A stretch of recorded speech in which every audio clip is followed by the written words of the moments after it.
tracking breaking news, a night of terror in France. Investigators say a truck slammed into a crowd of people celebrating a holiday, killing dozens. A Central Kentucky family talking to us about a close call with a large tree near their home that fell during a storm today. We wanted for the students at Bryan Station to be able to have somewhere where they can voice their own opinions. Students and school leaders talk to us about the impact a Black Lives Matter club is having at a Lexington High School.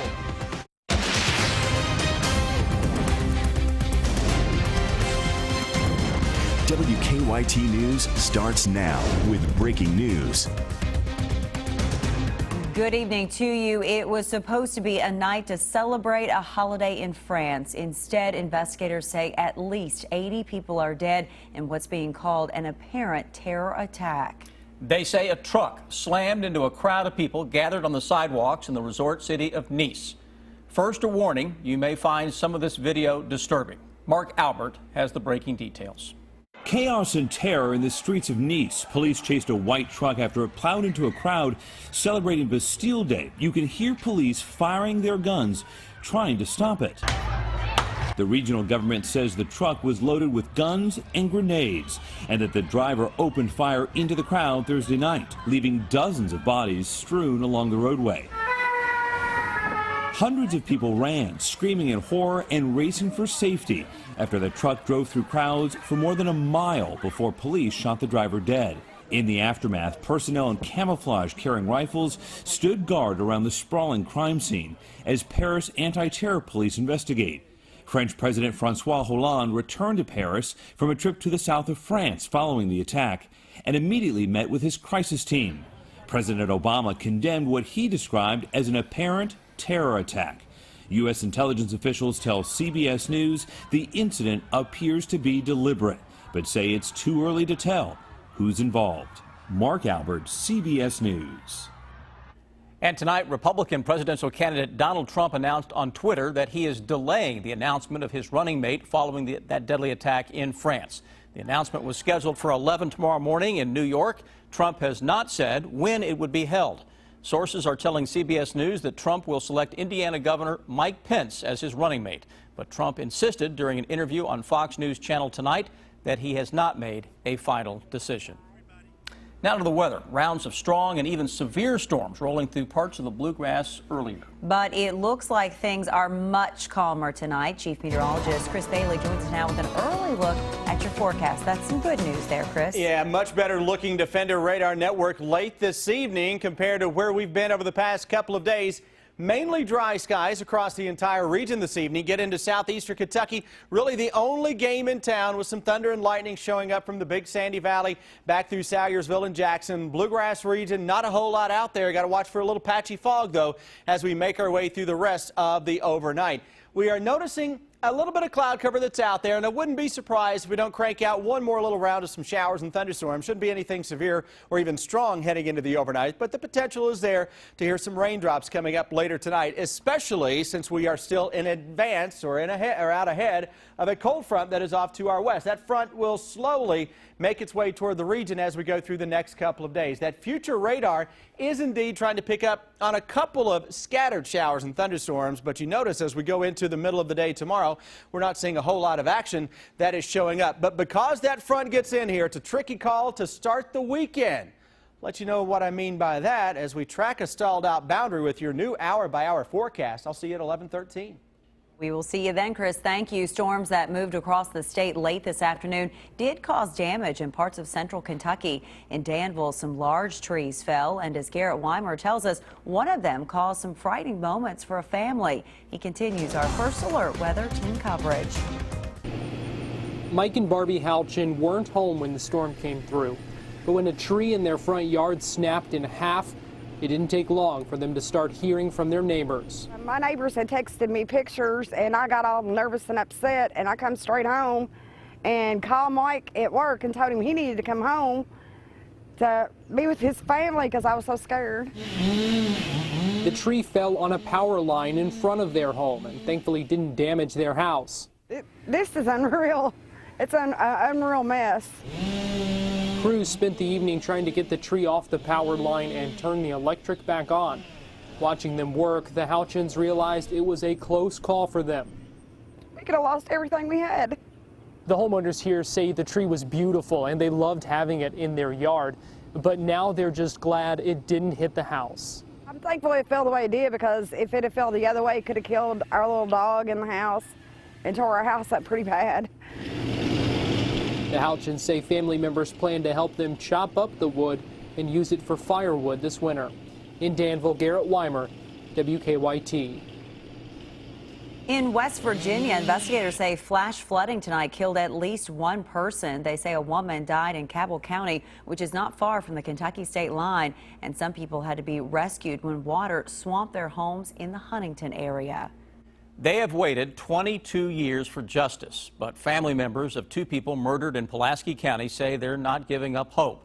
Investigators say that 21-year-old Linda Gibson and her 4-year-old half-brother Cody Garrett were killed in July of 1994. Police have not made any arrests. New at 11, Monique Blair talks to the victims' family members about the cold case. Her brothers, the Gibson brothers, we've always looked and searched for the killers or killers. And we will never give up looking for them. For 22 years, Clayton Gibson and his two brothers have wondered why. Their oldest sister, 21-year-old Linda Gibson, and her half-brother, 4-year-old Cody Garrett, were brutally murdered. They also wonder who is responsible. She was a quiet, real quiet, shy girl. She loved her family, and she loved life. And I miss her very much, every day. On July 3rd, 1994, Linda Gibson and Cody Garrett were seen walking along this sidewalk in front of this convenience mart on Bourne Avenue. This was the last time they were seen alive. Like 3 days later, their bodies was found about 3 or 4 minutes away from Bourne Avenue in a field. Clayton Gibson and his brothers believe Linda may have had knowledge of criminal activity happening in Somerset, and they believe that is what led to her death. 2 years ago, a deputy with the Pulaski County Sheriff's Office told us he believes someone had a personal vengeance against Gibson, and that Cody was simply in the wrong place at the wrong time. Because someone knows something.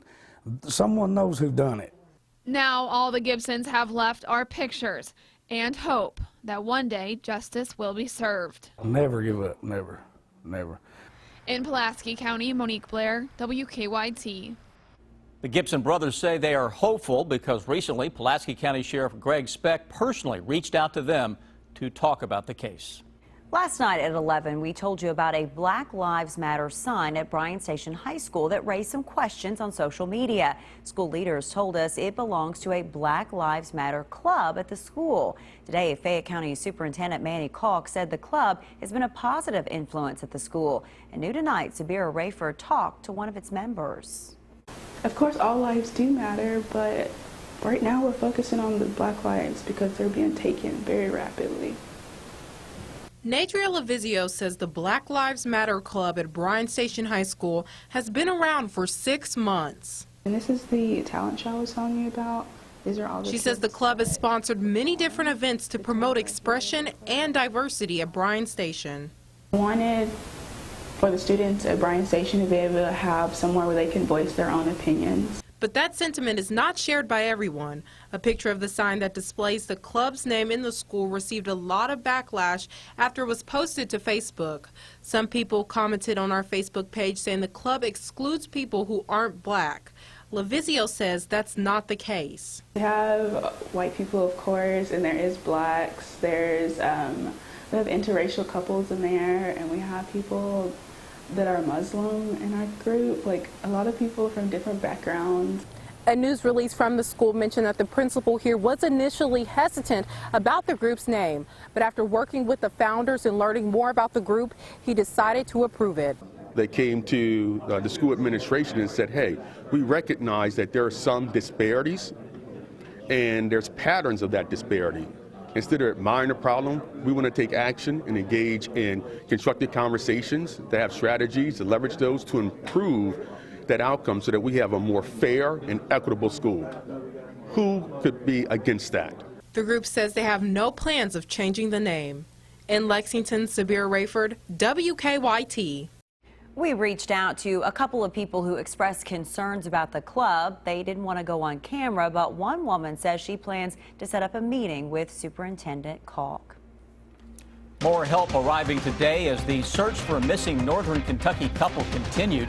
An update in 9 minutes. And then surveillance video shows an SUV crashing into an Eastern Kentucky restaurant by accident. But the manager says they have a lot to be thankful for. Now, your hour-by-hour forecast with Chief Meteorologist Chris Bailey.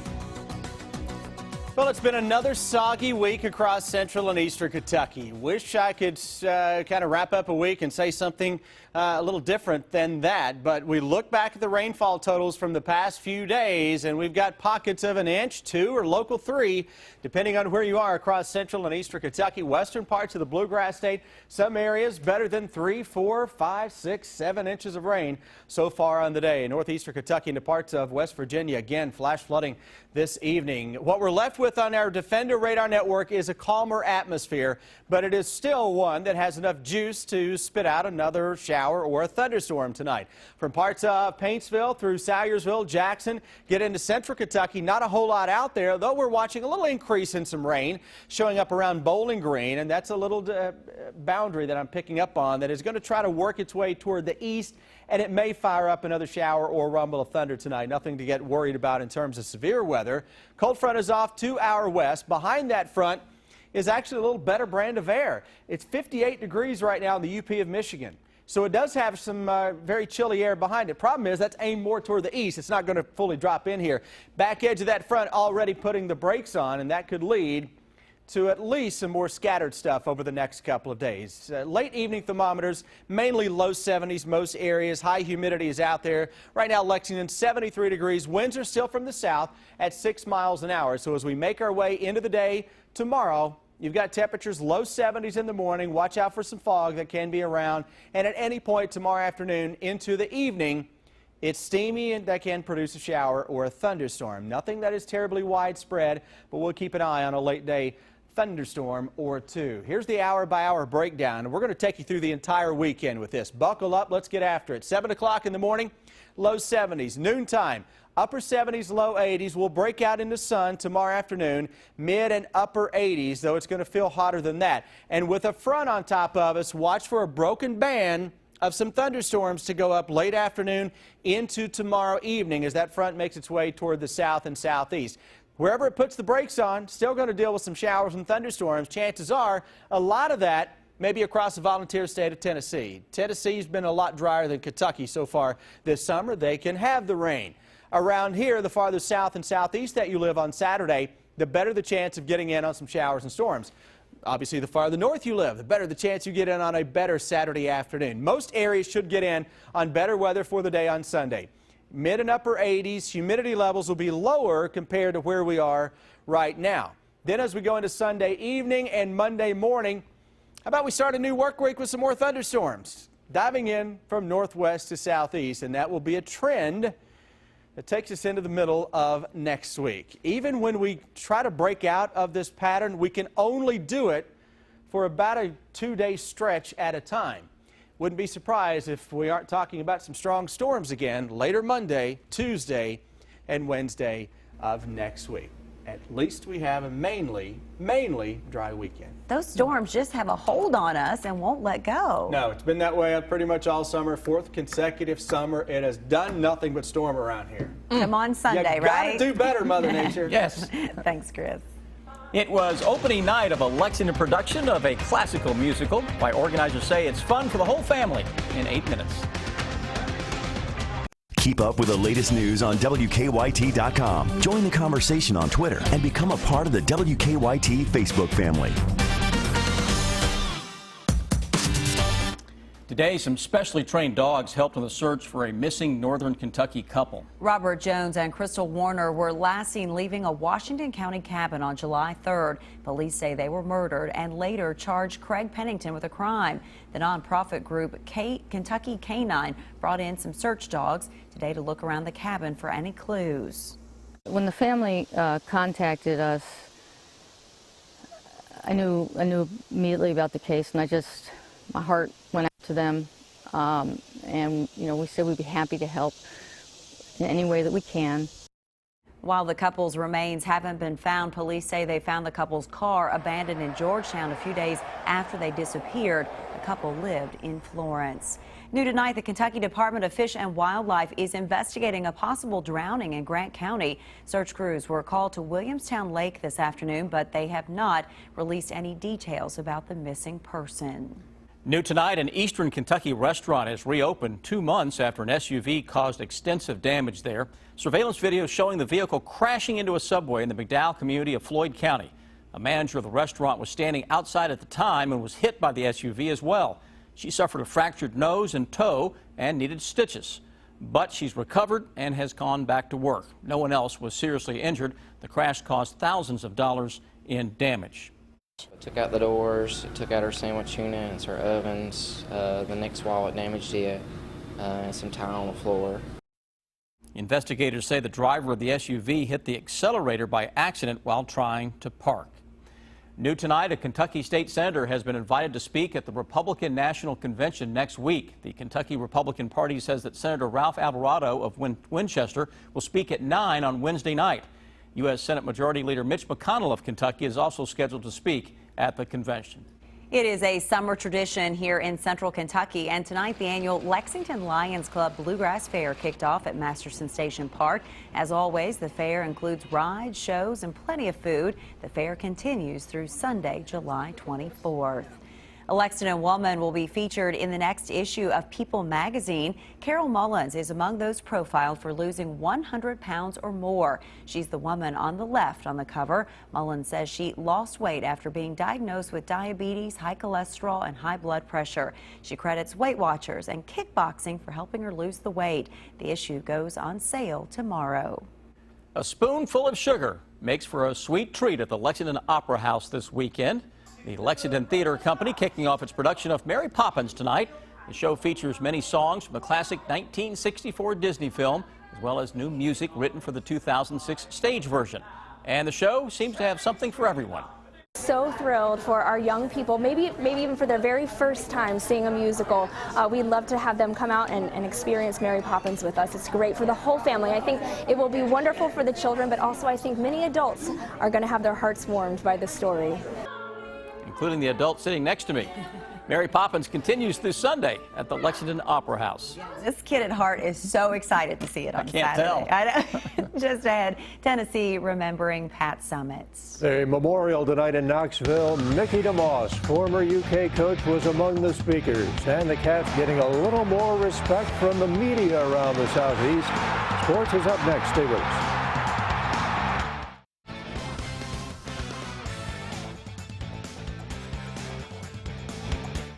Coach Mark Stoops will welcome his players into fall camp on August 4th. That is just 3 weeks from today. Stoops is hopeful his offense, which is now in the hands of Eddie Gran, will all come together this fall. The Cats are on their third offensive coordinator in 3 years. Stoops says life is about adjusting to change. It is different, but I said it in the main room as well. The only constant in life, whoever said this, but someone once said that the only constant in life is change. And we have to adapt to that. There is change. There's change at every program. You don't like to see that change, certainly with your coordinator year in and year out. But our players have great leadership in Eddie Gran. The styles are not drastically different. And you have quite a few practices to get prepared and ready to go. And a key piece of the Cats offense, Boom Williams. He is a candidate for the Doak Walker Award. It goes to college football's top running back. Last season, Boom had 5 games of over 100 yards rushing, and he averaged a school record 7.1 yards per carry. Here's how the media predicted the order of finish in the SEC Eastern Division down at Media Days. Cats getting a little more respect. They are 4th. Kentucky did not receive any votes to win the division. Tennessee picked to win the East, followed by Florida and Georgia. Over in the West, Alabama again a solid pick over LSU. Then Ole Miss, followed by Texas A&M. And for the overall championship, Alabama picked to defend its title. LSU second, Tennessee third, followed by Georgia. NBA Summer League action tonight. Heat and the Phoenix Suns. Tyler Eulis put on quite the show. Late in the first half, he hits the pull-up jumper. Eulis goes on a personal 6-0 run. Tyler, going past everybody, hits the driving layup. Eulis then put on a clinic with a mid-range jumper. He scored 8 straight for the Suns. This was impressive. Shot clock winding down. Eulis takes on the much taller challenge, hits again. Eulis had 20 points. The Suns win it 77-74. And Eulis wasn't the only ex-Cat with a big night. Jamal Murray getting 20 points, 5 boards in a Summer League game against Utah. The Nuggets win, and Murray will now face Eulis in the Summer League quarterfinals on Saturday. Tennessee celebrated the life of Pat Summitt tonight at Thompson Bowling Arena in Knoxville. The coaching legend, who won almost 1,100 games, was remembered by her son Tyler, Peyton Manning, current Tennessee coach Holly Warlick, and former Kentucky coach Mickey DeMoss, who was an assistant under Summitt. It's not about how much you won, but how much you did for others. And I just want to thank Pat, and just know that we know her heart is as big as this arena. Thank you. Round 1 of the Open Championship in Scotland, golf's third major, and the conditions were absolutely perfect at Royal Troon. Former UK star J.B. Holmes 3 under through 9 after a double bogey at 13. Look at this putt from off the green for birdie at 14, and it is right on the mark. Holmes with an opening round 1 under 70. Story, though, is all about Phil Mickelson, whose last major win was in the 2013 Open. That was at Muirfield. The birdie putt at 16. He was at -7. Then at 17, going for another birdie, he moves to 8 under par. And on 18, going for a new majors record, trying to shoot 62. Looked like it was in, but it wasn't. Mickelson couldn't believe it. He was stunned. He settles for a 63. It is a new record at Royal Troon. Mickelson 2 shots ahead of Martin Keimer and Patrick Reed, and you can see just how good the scoring was today, but the weather expected to make a turn tomorrow. 6 of the top 7 on the leaderboard there are Americans. We'll be right back. The Late Show with Stephen Colbert is less than a minute away here on WKYT, and tonight's guests include Bill Maher. Well, it's almost Friday. That's a good thing. Yeah, we're rolling our way toward the weekend, and things look a little drier this weekend. Of course, anything's drier than where we've been, technically. Tomorrow, scattered thunderstorm or 2 into the afternoon and evening. We'll keep an eye on that. Steamy outside of any boomer. A lot of upper 80s, mid to upper 80s. Saturday, Sunday, humidity levels will come down a little bit. Sunday looks like the better of the 2 right now. Looking forward to that. Yeah, me too. Thanks so much for joining us tonight. We'll see you back here tomorrow.